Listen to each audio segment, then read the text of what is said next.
তো আমরা যাচ্ছি এখন একটু মাঠের ধারে, যেটা খালধার আর কি। তো ওখানে একটু জমির ধারে যাচ্ছি একটু দেখতে কেমন কি আছে ওখানকার নেচার, প্রকৃতিক সৌন্দর্য। চলুন আপনাদের সঙ্গে শেয়ার করছি, চলুন।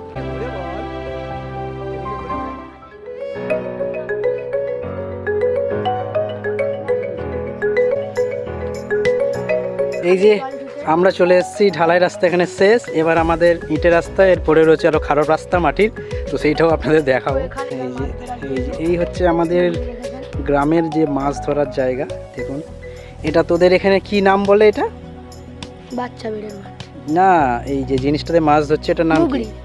এটাকে এখানকার লোকাল ল্যাঙ্গুয়েজে মুগরি বলে, আপনাদের কি বলে জিনিসটা জানি না। প্রকৃতির মাঝখানে থাকলে কিরকম কি হয়। তো দেখুন চারদিকের এটা একটু দেখা, চারদিকটা তো আপনারা দেখুন চারদিকটা কিরকম। তো ওখানে সত্যি খুবই ভালো লাগছে। গাছপালা আছে এখানে। আমরা এখন ডিপ ফরেস্টের দিকে এগোচ্ছি, তাই প্রবেশই করে ফেলেছি। এবং এখানে চারদিকে গাছপালার প্রচুর প্রকৃতি আছে, বিভিন্ন ধরনের গাছপালা। এবার মেন জিনিস হলো এখানে অক্সিজেনটা প্রচুরই ফ্রেশ। তো আপনারা আসুন।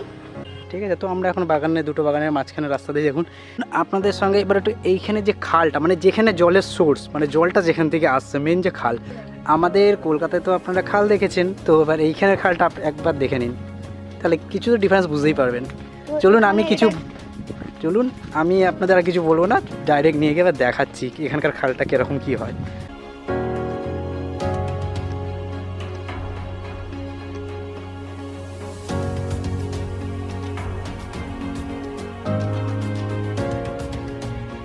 মাছ প্রবেশ করেছে এইখানে যাদের এটা ধান কেটে এখানে রেখে দিয়েছে শুকাতে।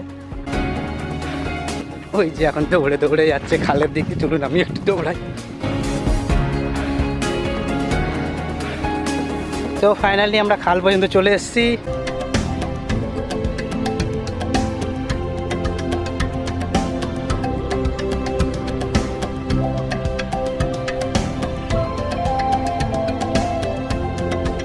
এই যে দেখুন, আচ্ছা এই গাছগুলি 40 বছর ধরে আছে, এটা মানে একটা করে পাতা তোলা হচ্ছে, আবার এই যে এখানে গোড়ার থেকে আবার হচ্ছে।